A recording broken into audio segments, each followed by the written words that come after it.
اخوت نیوز کے ساتھ میں ہوں ذیشان گیلانی۔ ناظرین، آج کی اس ویڈیو میں ہم آپ کو بتائیں گے کہ مسلسل حالت جنگ میں رہنے والا بدنصیب ملک کون سا ہے، اور آپ کو بتائیں گے کہ ہر دور میں اس ملک کی عوام کو کس طرح سے بربادی کا سامنا کرنا پڑا، اور آپ کو بتائیں گے کہ سکندر اعظم نے اس ملک پر کیسے قبضہ کیا اور پھر رومنوں نے اس ملک میں پہلی صدی عیسوی میں اپنے پنجے کس طرح سے گاڑے، اور جانیں گے کہ اس ملک کی معیشت کو یہاں کے حکمرانوں نے کیسے تباہ کیا۔ ویڈیو کا آغاز کرنے سے پہلے آپ ہمارے چینل کو سبسکرائب کریں اور بیل آئیکن ضرور دبا دیں تاکہ آپ کو ہر آنے والی ہماری معلوماتی ویڈیو کا نوٹیفیکیشن مل سکے۔ ناظرین، ویڈیو کو آخر تک ضرور دیکھیے گا تاکہ مکمل معلومات سے آپ مستفید ہو سکیں۔ ناظرین، مسلسل حالت جنگ میں رہنے والا بدنصیب ملک لبنان ہے۔ لبنان منفرد جغرافیائی حیثیت کے سبب ہمیشہ سے ہی کبھی مقامی جنگجو سرداروں کی تو کبھی سامراجی حملوں کی زد میں رہا ہے، مگر ہر دور میں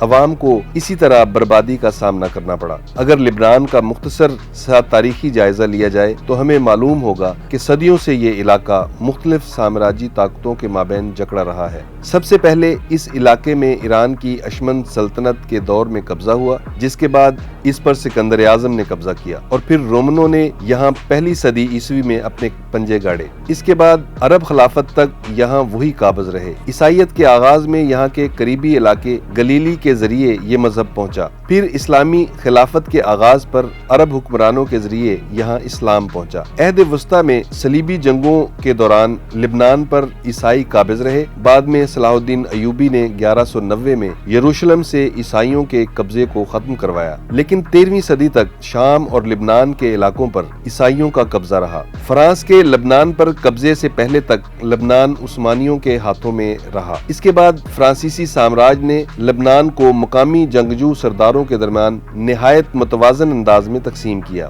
1926 میں بننے والا لبنان کا آئین مختلف مذہبی گروہوں کے حقیقی تناسب کو مد نظر رکھے بغیر ان کے درمیان طاقت کا توازن قائم رکھنے کی کوشش کرتا رہا۔ 1932 کی مردم شماری کے مطابق پارلیمنٹ کی سیٹیں 6 عیسائی اور 5 مسلمان کے تناسب سے تقسیم کی گئیں۔ 1946 میں لبنان ایک آزاد ریاست کے طور پر وجود میں آیا، مگر اس کے باوجود سیاسی ڈھانچہ پرانی طرز پر ہی قائم رہا۔ آئین کے مطابق صدر ایک مارونائٹ عیسائی، اسپیکر ایک شیعہ مسلمان، جبکہ وزیر اعظم کے لیے ایک سنی مسلمان ہونا لازم قرار دیا گیا۔ 1948 کی عرب اسرائیل جنگ کے بعد تقریباً 1,10,000 فلسطینی مہاجرین 1948 کی عرب اسرائیل جنگ کے بعد تقریباً 1,10,000 فلسطینی مہاجرین لبنان آ کر آباد ہو گئے۔ 1960 تک لبنان میں مسلمان اکثریت میں ہو گئے، لیکن قانونی طور پر وہ اقلیت تھے، جس کے باعث ان میں بے چینی جنم لینے لگی۔ 1958 میں صدر کاملی شمون کی مدت کے آخری مہینوں میں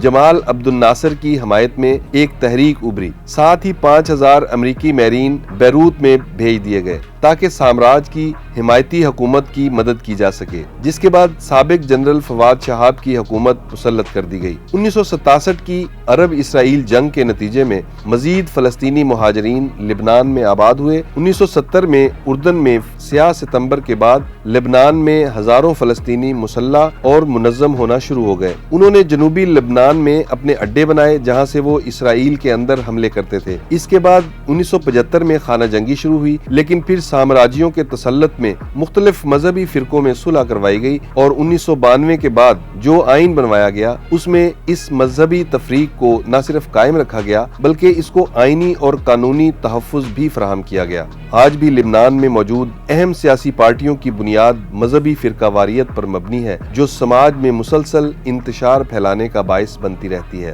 مگر در حقیقت یہ سیاسی انتشار اس معاشی زوال کی عکاسی کرتا ہے جس میں نہ صرف لبنان کی معیشت تنزلی کا شکار ہے بلکہ عام انسانوں کی زندگیاں تلخ ہوتی جا رہی ہیں۔ مسلسل حالت جنگ میں رہنے والے اس بدنصیب ملک کے عام انسانوں کو ہر دور میں بدترین سرمایہ دارانہ استحصال کا سامنا رہا ہے، یہاں تک کہ جنگوں کے نام پر اس ملک کو کئی بار پہلے برباد کیا گیا، پھر مختلف ہتھ کنڈے اپناتے ہوئے سامراجی دور نے ان بربادیوں سے بھی خوب مال بنایا۔ تاریخی اعتبار سے دیکھا جائے تو یہاں ہونے والی جنگوں سے